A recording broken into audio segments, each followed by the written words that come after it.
Olá, seja bem-vinda, seja bem-vindo a mais um episódio da série Valor para a sua empresa, no Pensamento Corporativo no YouTube. O Pensamento Corporativo tem como missão difundir as boas práticas da gestão, da governança, da ética e da educação. Este é o primeiro episódio da série Valor para a sua empresa no ano de 2021. É o 11º episódio da série. E hoje, continuando com a agenda sobre Conselho de Administração e a pauta ESG, eu recebo Carlos Braga. Ele é professor da Fundação Dom Cabral e vice-presidente do Conselho do BDMG, Banco de Desenvolvimento de Minas Gerais. Carlos, muito obrigado por sua gentileza em participar comigo no Pensamento Corporativo. Seja muito bem-vindo.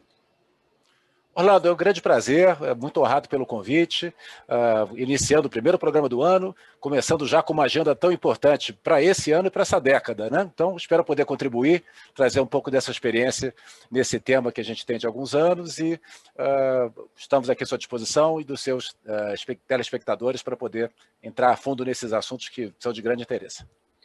Eu que agradeço, Carlos. É uma satisfação e um privilégio também aos assinantes do canal Pensamento Corporativo, aos telespectadores que nos acompanham.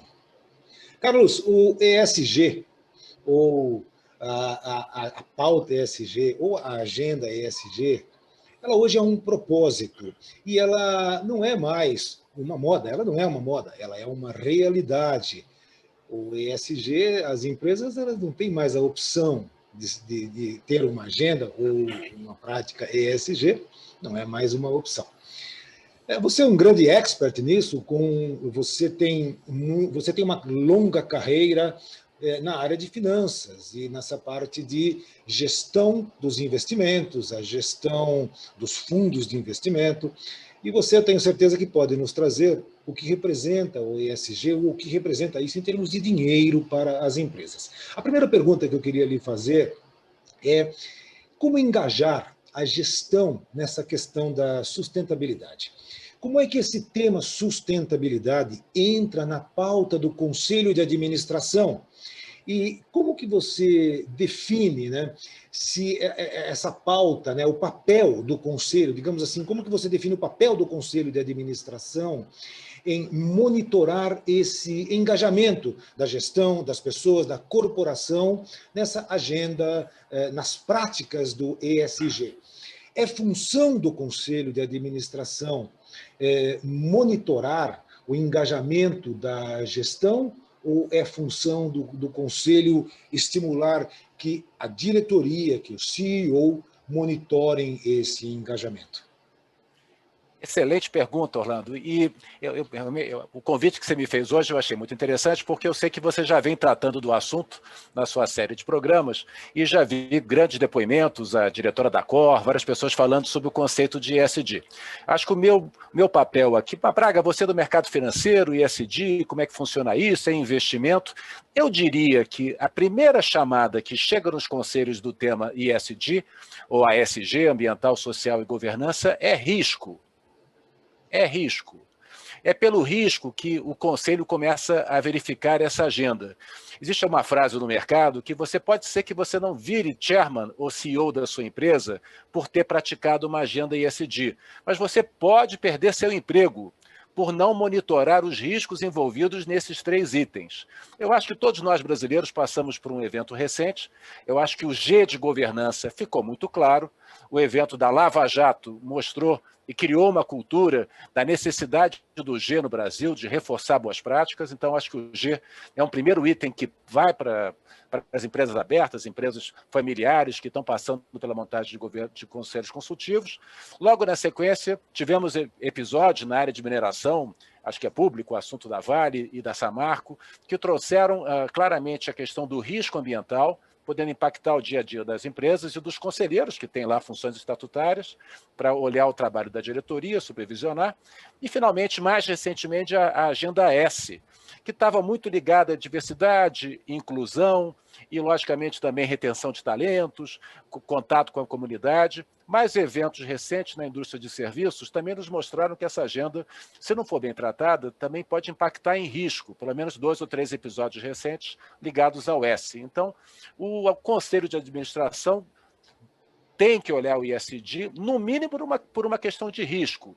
Mas eu diria que hoje já existe uma percepção que vai muito além do risco, vai além da oportunidade de geração de valor, de poder maximizar, baixar o custo de capital, atrair investidores, mas eu diria que isso sim, é parte da agenda sem ser tático, o lado tático é da diretoria, ela tem que ter os programas em funcionamento, ela tem que ter de forma transversal o tema passando por todas as áreas da empresa, mas cabe sim no acompanhamento mensal de resultados, semestral, bianual, o Conselho está equipado, os conselheiros estarem devidamente equipados para tratarem com esse tema, por todas as razões que eu mencionei até o momento.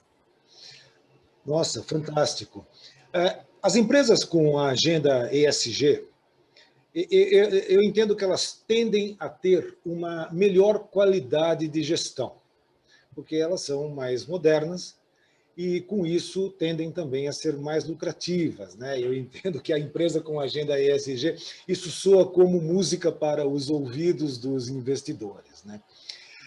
Nós tivemos o Fórum de Davos, recente, acho que foi no ano passado, reforçando essas práticas, reforçando os conceitos do ESG e deixando claro uma pressão do mercado financeiro, uma pressão do setor financeiro, do setor de investimento, né? Sobre essa agenda ESG e essa necessidade da efetiva prática desse conceito nas empresas, né? Na sua opinião, como é que essas empresas estão reagindo a essa pressão, em especial as empresas de capital aberto? Como que elas estão reagindo a isso? Ou até mesmo, se você fica à vontade para falar, como que é essa pressão? Como que as coisas estão fluindo no mercado? Você que traz tanta vivência nesse setor financeiro, Carlos. Muito bem, eu vou trazer alguns números que eu acho que parte do que nós temos que fazer é desmistificar que isso é um assunto pouco tangível, que é uma coisa interessante, mas nós temos que tangibilizar a nossa agenda ESG. E é isso que nós fazemos em sala de aula na Fundação Dom Cabral, nos fóruns que nós participamos. Então, grandes números. Hoje, o mundo tem, sob gestão, os investidores, ao longo do mundo, alguma coisa como 120 trilhões de dólares investidos e líquidos. É a liquidez do mundo, é a poupança do mundo. Desse montante, alguma coisa como 90 trilhões, estamos falando de trilhões, já está hoje como parte do PRI, que é o Pacto Global de Investimentos, em que um mínimo de agenda ESG, esse fundo, se ele não tem um gestor, um fundo de pensão, uma seguradora, quando ele investe seus recursos, ele já deveria ter isso na agenda. Desses 90 trilhões de dólares, você tem 30 trilhões que já tem filtros ambientais rígidos, que já fazem listas, que separam algumas empresas que simplesmente não investem, ou pelo menos exigem uma transição, com destaque, já apareceu certamente em outros eventos aqui, a BlackRock, que tem 7 trilhões de dólares investidos em alguma coisa como 300 empresas do índice da Standard Poor's. Então, hoje, você não consegue fugir desse assunto, você tem que enfrentá-lo. Eu diria que a Europa ainda é o motor desse mercado, praticamente 50% dos recursos aplicados no mundo, 50% dos recursos, na Europa é 90% de aderência aos índices, nos Estados Unidos alguma coisa como 25%. Então nós temos já índices muito expressivos, volumes muito expressivos, olhando essa agenda. E olha que interessante, a filantropia, que são os fundos filantrópicos, é alguma coisa como 1 trilhão. Então, você tem 120 aplicado, 1 trilhão para filantropia e 1 trilhão não resolve os problemas do mundo. Então, esses 20 a 30 trilhões que estão crescendo rapidamente, são estatísticas de 2018, de uma pesquisa grande da Bloomberg, é onde a empresa aberta, o diretor financeiro, o diretor de RI, o conselho, ele dorme com esse assunto todo dia, porque se ele vai trabalhar com capital de terceiros, seja o investidor do equity, que é o acionista, seja o banco, que hoje também tem filtros muito mais rigorosos, a agenda se impõe. Então, um pouco aquela frase que a gente vê um pouco em filme de policial, follow the money, acontece no ESG. Se você não follow the money, você vai ficar desatualizado, o seu concorrente vai ficar mais antenado. Então, passou a ser uma das variáveis de gestão modernas, seja a nível de diretoria, seja a nível de conselho e seja a nível da sociedade em geral. Então, acho que essa é uma mensagem positiva. Follow the money, e ao follow the money, você gera valor, faz o bem para a sociedade e seguimos uma agenda positiva para o mundo e para o Brasil em especial.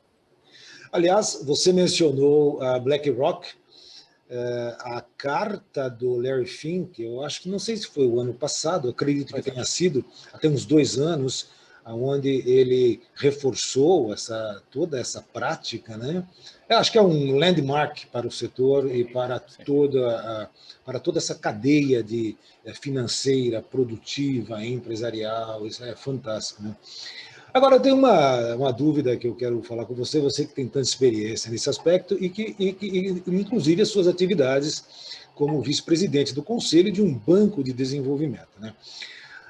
Como conciliar o dia a dia, a geração de caixa, as vendas, o desenvolvimento de produto, as entregas, satisfação de cliente, essa parte de pós-venda, a imagem da marca, aquele dia a dia que faz a coisa acontecer.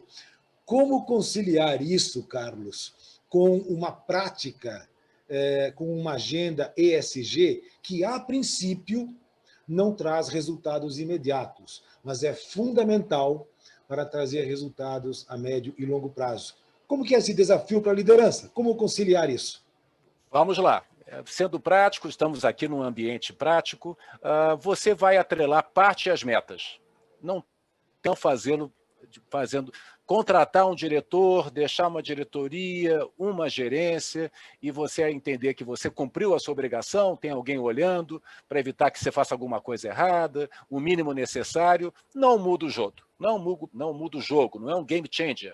O game changer é quando você inclui nas metas corporativas dos executivos, não vou dizer que vai ser 50% das metas, mas você vai ter 5 a 10% atrelado no time corporativo a metas, cada um na sua área, as metas pertinentes a cada diretoria. Isso você começa a premiar e alinhar a empresa. E o Conselho, diligentemente, dando suporte para que o time executivo faça isso. É famoso que Nestlé, Philips, grandes empresas europeias que iniciaram esse movimento, eles toleraram pagar 5 a 10% a mais pelo serviço de um fornecedor que tinha uma origem checada, com menos poluidora, que não estivesse causando mal ao meio ambiente, pagaria um prêmio para poder fazer a transição. Remetendo para o início da minha carreira, vocês vão lembrar do Banco Real, ABN, onde eu comecei a minha trilha na sustentabilidade. Nós fizemos o primeiro talão de cheque sustentável, que era o talão de cheque de folhas renováveis. Aquilo custou caro para o banco. Havia um entendimento que o cheque, por ser reciclável, era mais barato, mas na verdade não. Nós pagamos um prêmio e trouxe muito valor para o banco naquela época, uma percepção imediata que nós estávamos no caminho certo. Os motoboys do banco, também um tema muito famoso na época, passaram a andar com colete para você poder denunciar uma velocidade excessiva, eles todos tinham que mostrar, o fornecedor tinha que mostrar, os funcionários dos motoboys, que eles tinham lá os direitos, que não eram terceirizados. Então, essas medidas que impactam no grande esquema da empresa são iniciativas que vão criando uma conscientização e vão premiando um bom comportamento. Isso, no curto prazo, pode ter algum impacto que alguém da área financeira, alguém possa questionar. Mas, felizmente, estamos num ambiente que isso deixa de ser uma coisa fora do comum e passa a ser parte da agenda. Logo no seguinte, podemos falar um pouquinho ao longo da nossa entrevista dos green bonds, dos títulos verdes, em que o mercado financeiro está premiando essa transição.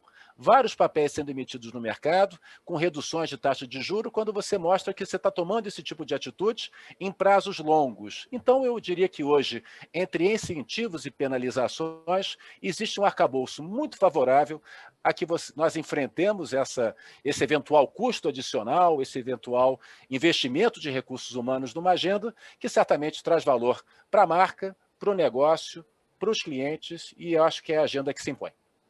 Você mencionou sobre, digamos, as métricas, não as métricas, mas os índices do ESG, ou da prática ESG, na forma de avaliação da gestão, né? Então, você entende que as práticas ESG devem fazer parte do planejamento meritocrático de agora em diante. Isso é irreversível, né? Agora, que tipo de empresa vai aderir a essas práticas de planejamento meritocrático baseado nos conceitos do ESG?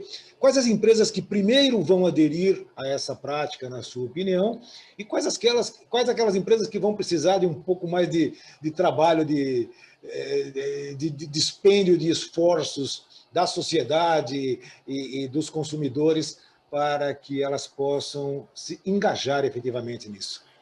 Eu talvez até dê um passo atrás, Orlando. Talvez uma coisa que eu acho muito interessante, no final da história, nós vivemos dos nossos clientes. Eles é que fazem a nossa vida acontecer. E nós estamos vivendo uma grande transição geracional. Esse é um pano de fundo muito importante. Nós estamos entre 2020 e 2030 tendo uma troca de gerações em que o nosso consumidor, o nosso cliente, até o órgão regulador, se for uma concessão, todos estão com uma nova forma de olhar o mercado. Até o final de 2030, 75% dos decisores, clientes, consumidores, farão parte da geração dos millennials ou da geração Z. São pessoas que hoje estão entre 20 e 35 anos e que vão compor até 15 anos de idade, 15 a 35, que será a nossa base de consumo. Esses clientes hoje, eles têm um comportamento totalmente diferente das gerações anteriores. Eles trocarão de marca, eles boicotarão serviços, eles optarão, na hora de investir, por uma agenda muito positiva. Então, eu diria que quem hoje trabalha empresas abertas, trabalha com capital de terceiros, essas empresas terão que se antenar muito rapidamente. Quem depende de um mercado consumidor que já está indo nessa direção, tem que antenar muito rapidamente. Obviamente, as empresas listadas, elas quase estão sendo instadas a tomar essa direção. Mas eu diria que o setor consumo, o setor que lida com o B2C, esse está vindo muito rapidamente. Eu diria que temos um trabalho maior no B2B.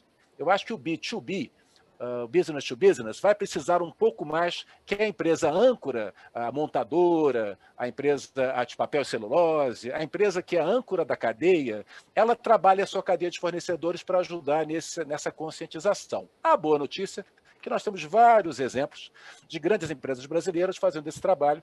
Então, eu diria que empresas listadas, empresas que estão em cadeias produtivas importantes, e eu acho que o trabalho maior vai ser um pouco ao longo do tempo nas pequenas e médias empresas, que nesse momento, no meio de uma pandemia, ainda estão passando por um momento de sobrevivência, mas ao ver que o capital busca esse tipo de movimento, acho que elas naturalmente, na sequência, vão aderir a esse tipo de iniciativa.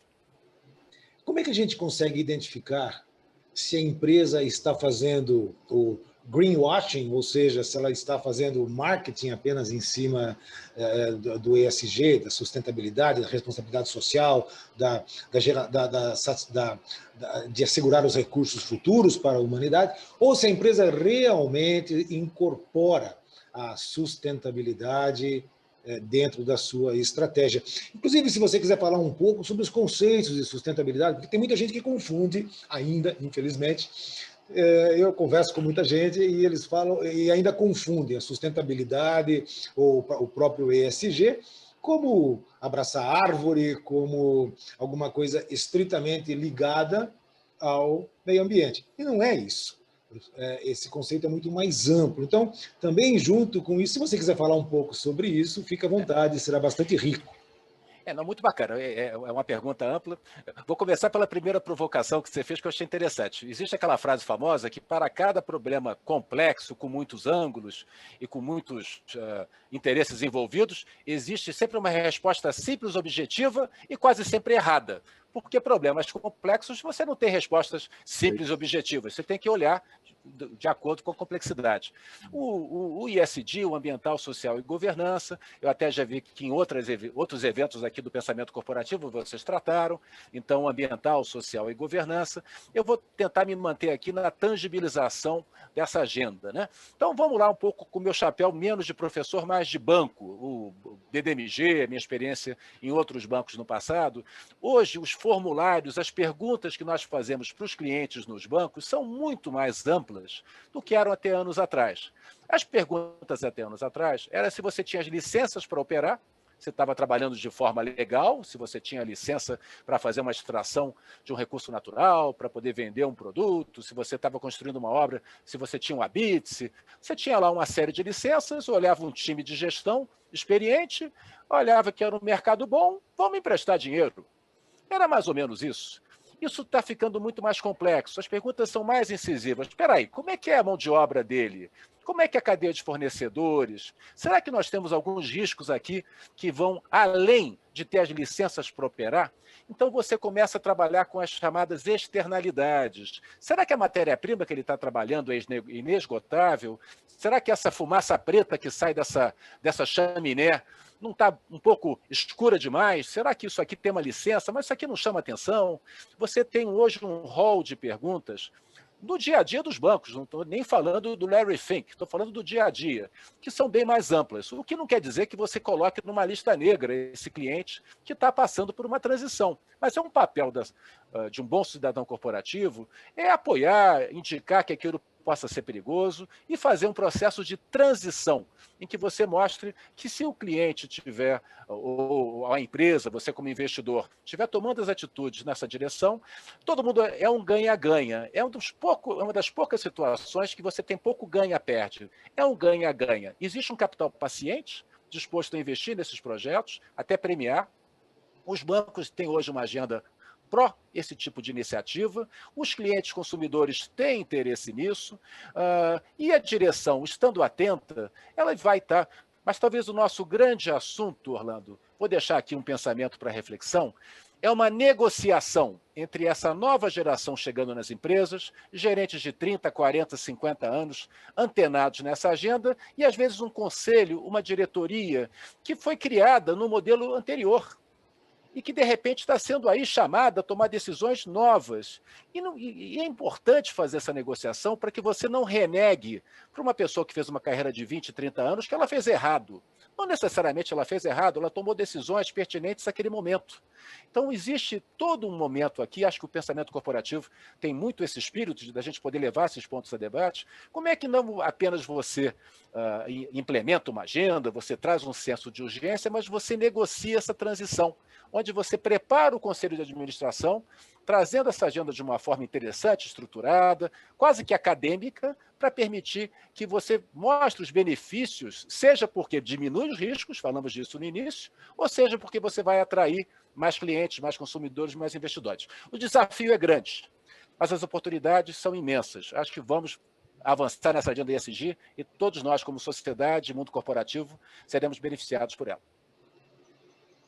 Muito bom. Eu estou conversando com Carlos Braga.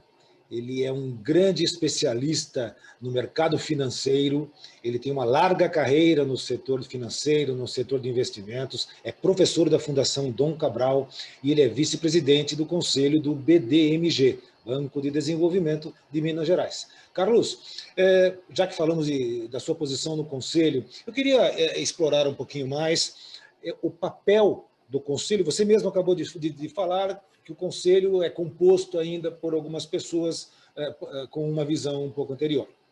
Ao mesmo tempo que você está no conselho, que você já participou do conselho de várias empresas, e eu sei que você também tem outras atividades profissionais, principalmente na área de fomento, na área de captação de recursos, até em ONG.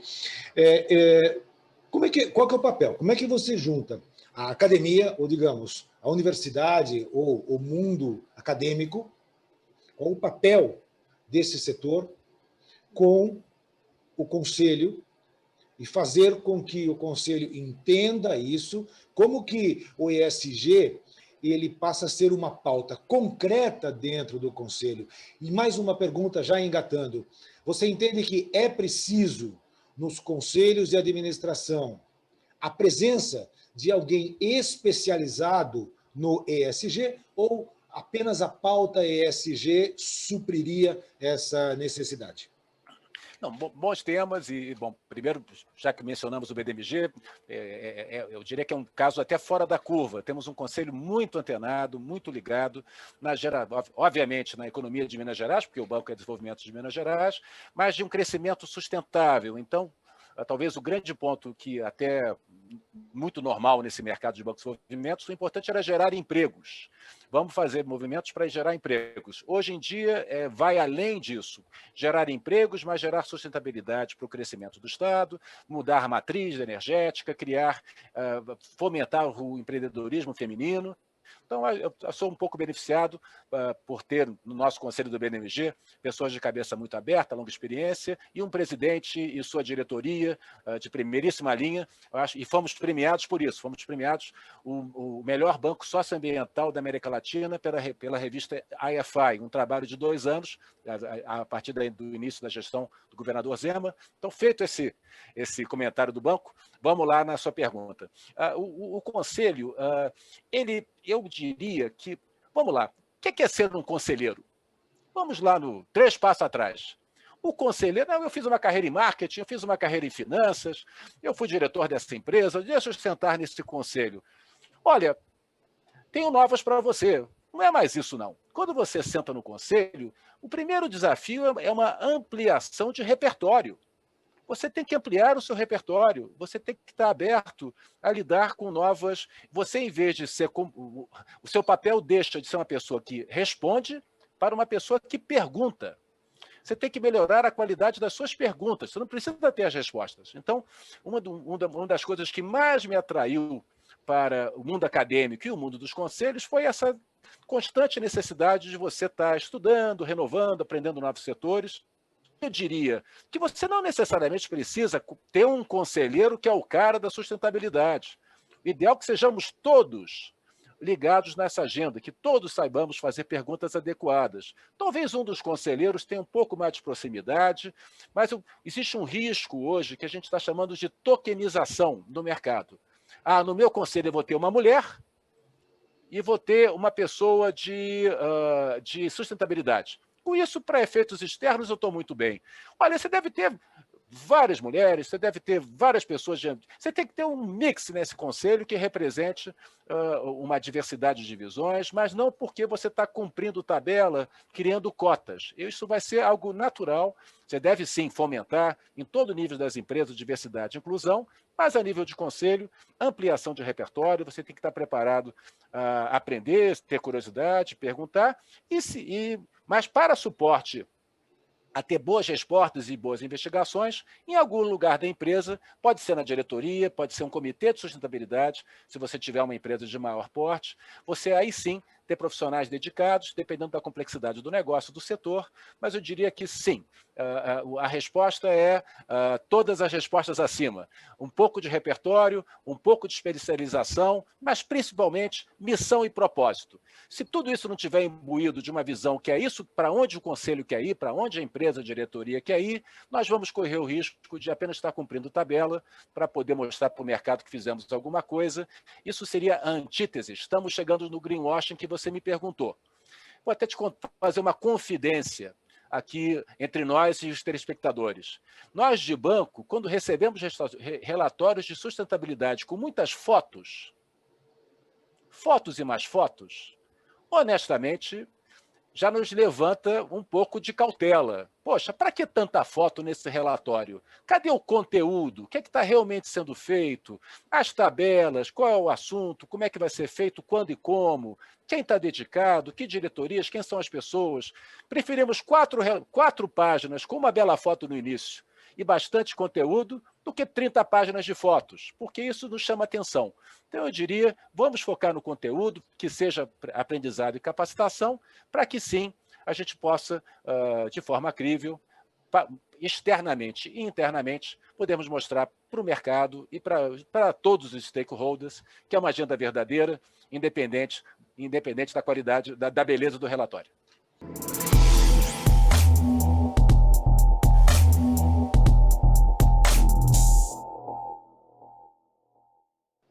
Com relação as métricas, a criação das métricas em termos globais, eu entendo que não há uma padronização ainda, né? Quando olhamos as empresas no Oriente, a China, o Japão, uma Indonésia, por exemplo, uma Coreia, elas podem estar trabalhando com métricas as quais elas se consideram dentro das práticas ESG ou são métricas suficientes para elas. Porém, no Ocidente, as métricas são outras, né?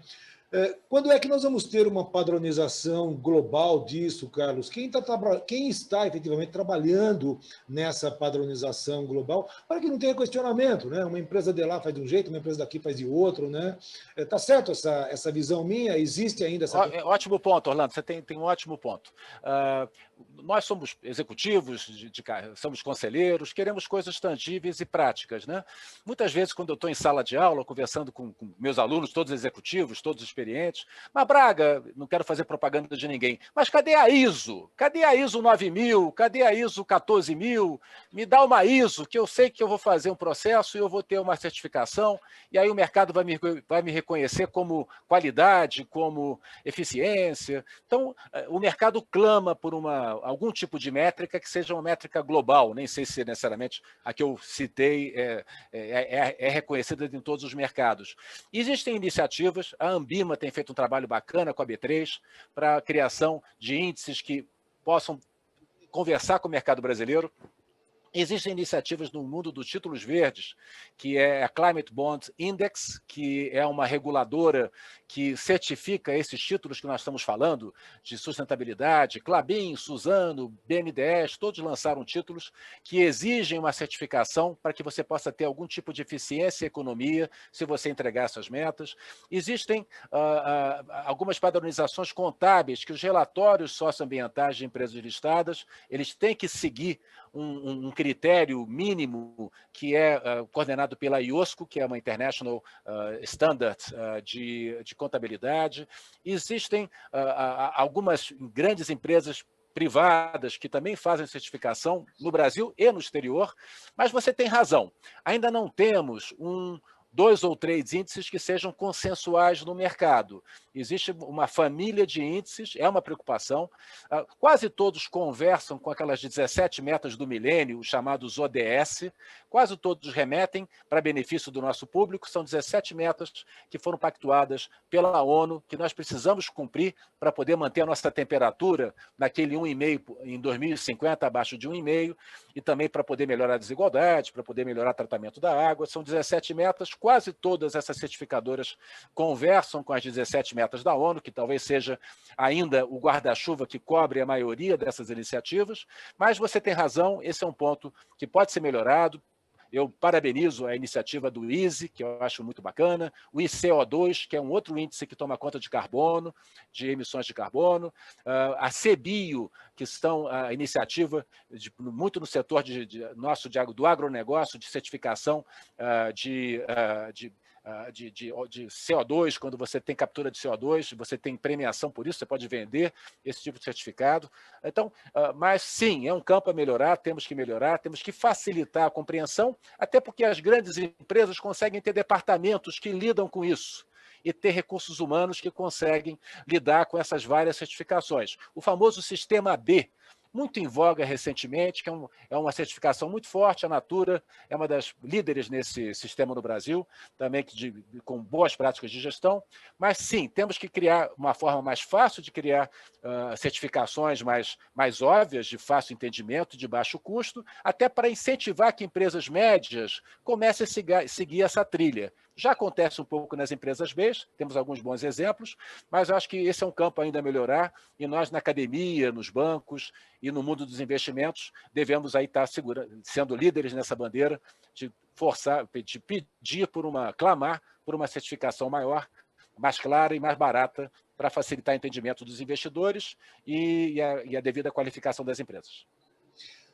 Quanto tempo você acha que nós ainda vamos levar para termos aí uma padronização disso? Porque você falou do incentivo às empresas médias, uma motivação para elas. E você pode falar um pouquinho para a gente também o que são as empresas B, o conceito dessas empresas? Eu até encorajo que em algum momento venham aqui executivos que estão já dedicados, a Natura é um caso, a Movida é uma outra empresa que também se destacou.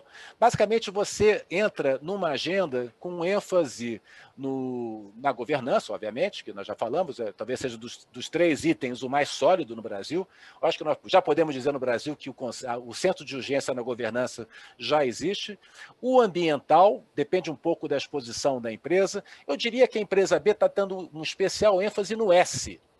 Esse S um pouco esquecido, um pouco de confusão com filantropia. Não, o que eu faço aqui, eu ajudo isso e aquilo, então eu faço um S bacana. Vai muito além disso, vai muito além disso. Vai em termos de diversidade, em termos de inclusão, em termos de pessoas com deficiência, faixas etárias, um trabalho importante, retenção de talentos. Eu diria que o Sistema B é um dos setores, é uma das qualificações, é um sistema que surgiu nos Estados Unidos há mais ou menos uns 20 anos, em cima de uma experiência de empresas, inclusive médias. Uma famosa é aquela Patagônia, de roupas de inverno, que ela logo no início ela falou que ela faria um tipo de produção, um tamanho de produção, cito aqui porque é um caso bacana, um caso público, e dessa experiência com Patagônia e mais alguns Ben & Jerry do sorvete, porque usava ingredientes naturais, isso foi tomando vulto.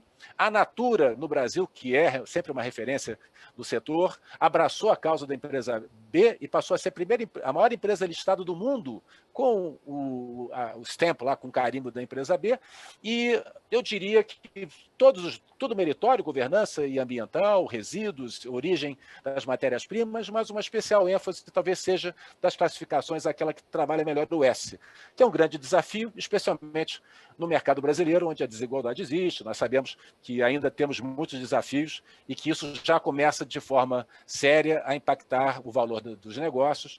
Então, recomendo, em algum momento, um executivo de uma das empresas B vir dar seu próprio testemunho aqui, acho que vai ser muito rico para a sua plateia. O S que você diz é o S da parte social. Social.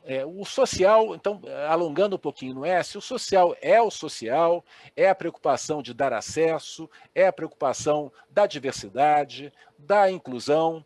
A gente fala que o tema é um tema complexo, um tema rico, mas a McKinsey, num estudo recente de 2018, ela analisou 2.000 empresas americanas e ela tangibilizou, esse é até um estudo que eu posso depois deixar à disposição dos seus telespectadores no link, que as empresas que trabalharam melhor diversidade e inclusão nos últimos 10 anos, 2010 a 2020, elas tiveram uma valorização de mercado de 18% acima daquelas que não trabalharam esse assunto, especificamente o S. Uma empresa mais com diversidade de gênero, com posições de diretoria com gêneros distintos, com minorias. Então, eu diria que hoje, além de ser um tema que soa no Brasil importante pela desigualdade social e pelos desafios próprios que nós temos, já se tangibiliza e oxalá a gente possa ter mais histórias e dados interessantes para compartilhar, para que isso tome mais velocidade, já que essa talvez seja das 3 agendas no Brasil, aquela que nós temos ainda mais trabalho a ser feito. Eu estou conversando com Carlos Braga, professor da Fundação Dom Cabral, vice-presidente do Conselho do BDMG e um grande especialista no impacto das ações e da agenda ESG nos resultados financeiros das empresas, no valor das empresas e como os índices se conversam. Carlos, sempre que nós conversamos aqui no Pensamento Corporativo, é natural, surgem os questionamentos, surgem as perguntas sobre casos concretos, casos que recentemente vieram à tona, e que podem servir como um alerta, não, sem qualquer demérito à imagem da marca, da empresa, em hipótese alguma, mas casos que sirvam como lição. Né? Temos um recente caso do Carrefour, em Porto Alegre, que envolve a questão social. Temos o caso da Vale, como você mencionou, que envolve a parte ambiental, e de um lado oposto, Nós temos o caso do Magazine Luiza, que peitou e entrou com um critério de respeito às pessoas e de diversidade, que trouxe uma grande, não confusão no mercado, mas obrigou todo mundo a refletir sobre essa situação. Dentro desses casos que eu lhe falei, e mais, com relação às empresas de extração, né? Digamos as petroleiras, as mineradoras, né? Como que o Conselho de Administração atua nessa situação? No caso dos exemplos que eu citei, para evitar que isso ocorra, para prevenir que esse tipo de coisa aconteça. E no caso das empresas de extração, como que o Conselho atua para convencer o mercado, o setor financeiro, a sociedade, que essas empresas efetivamente têm isso como propósito e não como greenwashing, como falamos anteriormente.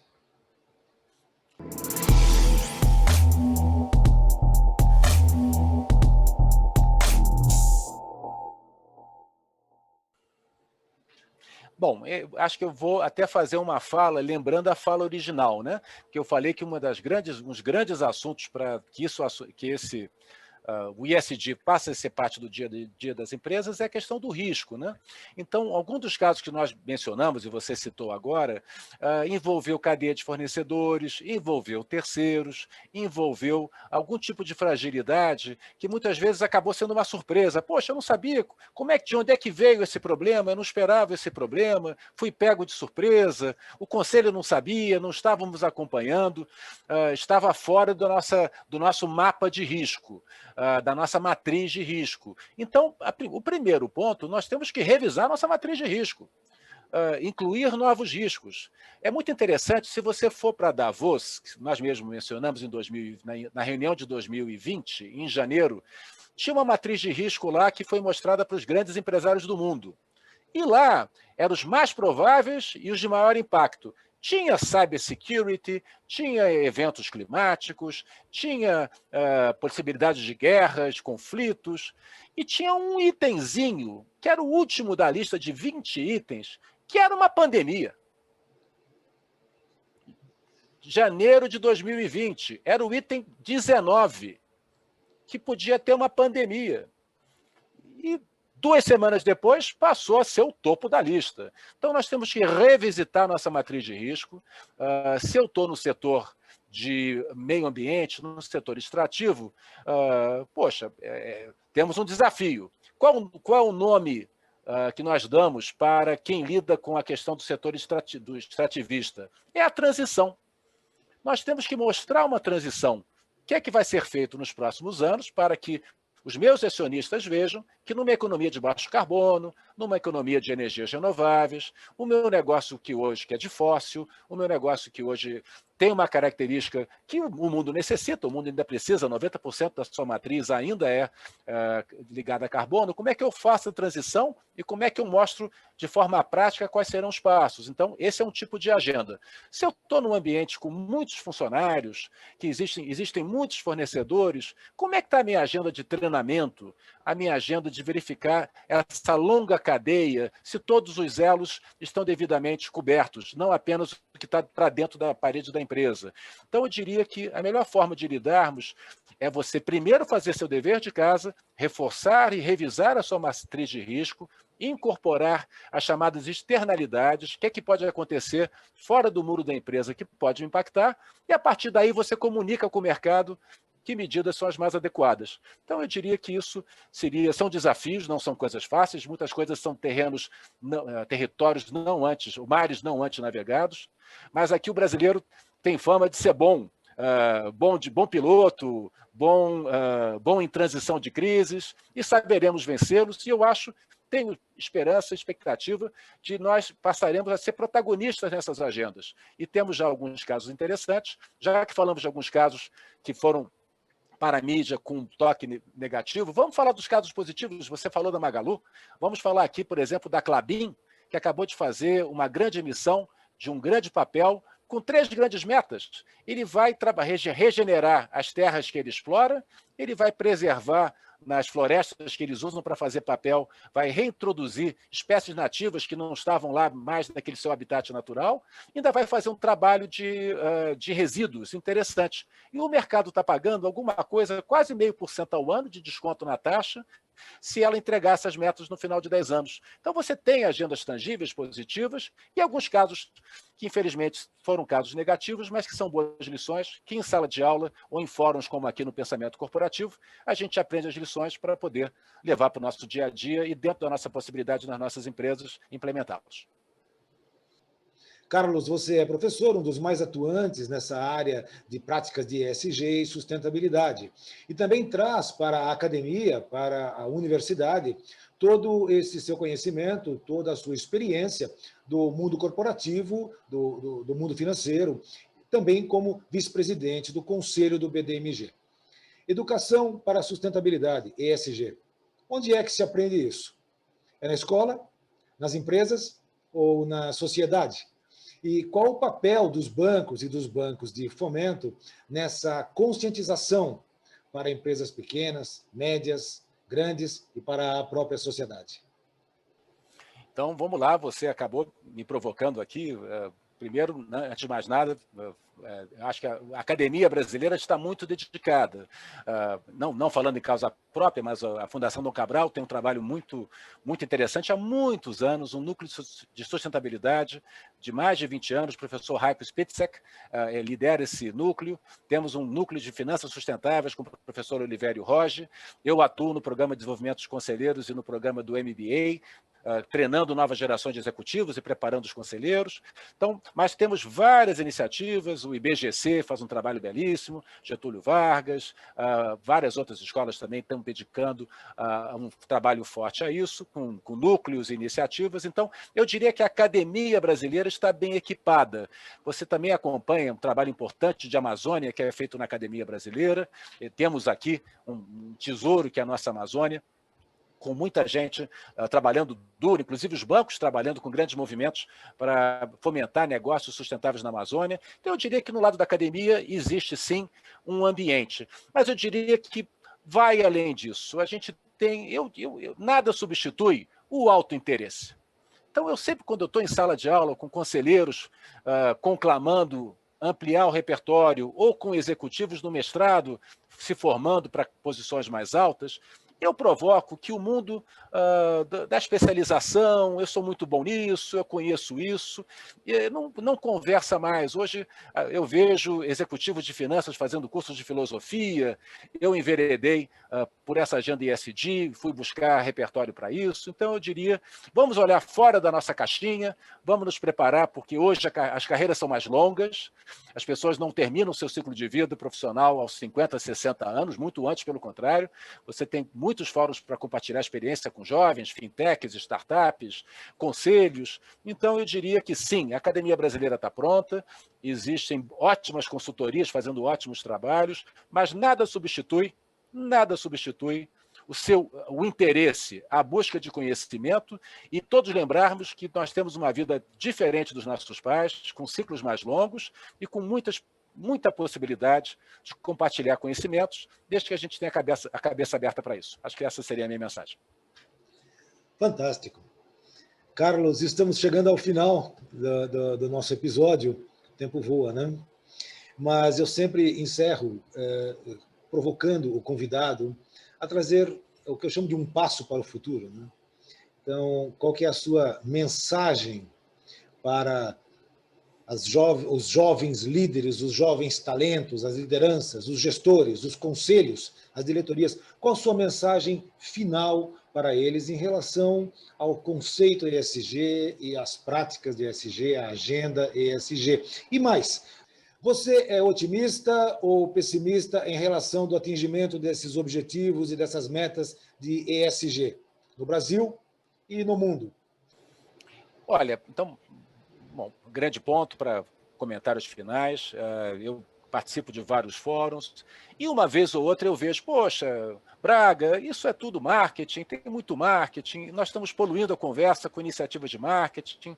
Olha, falem bem, falem mal, mas falem de mim. Eu acho que essa é uma frase. Que bom que o assunto é central. O mercado vai saber separar o joio do trigo rapidamente. Então, que bom. Falem do ESG, comentem o ESG, levem para o fórum, escutem programas que nem a série que o Orlando faz tão bacana. Eu acho que isso me traz otimismo, Orlando. Eu vejo com muito otimismo. Mas agora o que eu vejo com mais otimismo, Orlando, fica entre eu e você. E todos os nossos telespectadores. Eu vou pegar uma frase do Fábio Barbosa, que foi meu guru no Banco Real. Nós aqui, Orlando, olhando a nossa vida corporativa, a gente sabe que podíamos talvez ter feito mais. Todos nós que estamos em posições de chefia, podíamos ter feito mais. Focamos nas metas, entregamos resultados e assuntos difíceis talvez a gente não queira ter encarado nas últimas décadas. E estamos sendo chamados agora para recuperar o tempo perdido, trazer essa agenda para uma agenda central. Mas eu tenho uma boa notícia para você, aí vou fazer aqui uma cotação do Fábio Barbosa, com muito orgulho. Eu tenho certeza que nós todos tivemos filhos melhores. Se nós não conseguimos fazer um mundo melhor para os nossos filhos, temos uma geração de filhos, de jovens, muito mais antenados. E isso me dá otimismo. Que nós estamos ajudando na transição, mas para consumidores, para gestores, para uma juventude que chega, é aquela história famosa do papai, fecha essa torneira d'água aí, papai. Não é possível, papai. Você é professor de ESG, fecha essa torneira. E eu fico ali, poxa, está no hábito, está no automático, mas eu vou lá, fecho a torneira, estou lá me controlando, tentando aprender. Eu acho que tem muita gente, quem está assistindo o seu programa está numa pegada parecida com a nossa, tentando fazer o que é possível, mas sabendo que tem uma geração de filhos, sobrinhos, novos gestores, trainees, que vão pegar essa bola que a gente está trazendo para o campo e vão tocar para frente. E aí sim, tenho confiança que em 2030, que é uma data muito importante, que no final dessa década nós vamos ter entregue muito valor, um mundo em que o ESG vai deixar de ser um assunto pitoresco ou novo para ser parte do dia a dia das empresas, como tantos outros assuntos, inovação, digitalização, passaram a ser dia a dia. Tenho certeza que nos próximos anos teremos essa satisfação, pavimentando o caminho para um mundo e para um Brasil melhor. Eu conversei com Carlos Braga, vice-presidente do Conselho do BDMG e professor da Fundação Dom Cabral, especialista em práticas e conceitos de ESG e tudo aquilo que está embaixo do guarda-chuva da sustentabilidade. Carlos, mais uma vez, muito obrigado por sua gentileza em ter atendido ao meu convite. Foi uma honra, foi um prazer tê-lo comigo aqui. Orlando, muito obrigado aqui todos que assistiram e, por favor, vamos divulgar a boa nova e sucesso para todos, sucesso para o Brasil, sucesso para o pensamento corporativo. Muito obrigado. Eu que agradeço. Inscreva-se no canal Pensamento Corporativo no YouTube, ative as notificações. Acompanhe a série Valor para a sua empresa, sempre trazendo profissionais referência nos temas em que estamos abordando. Até o próximo episódio, um abraço a todos e uma ótima semana.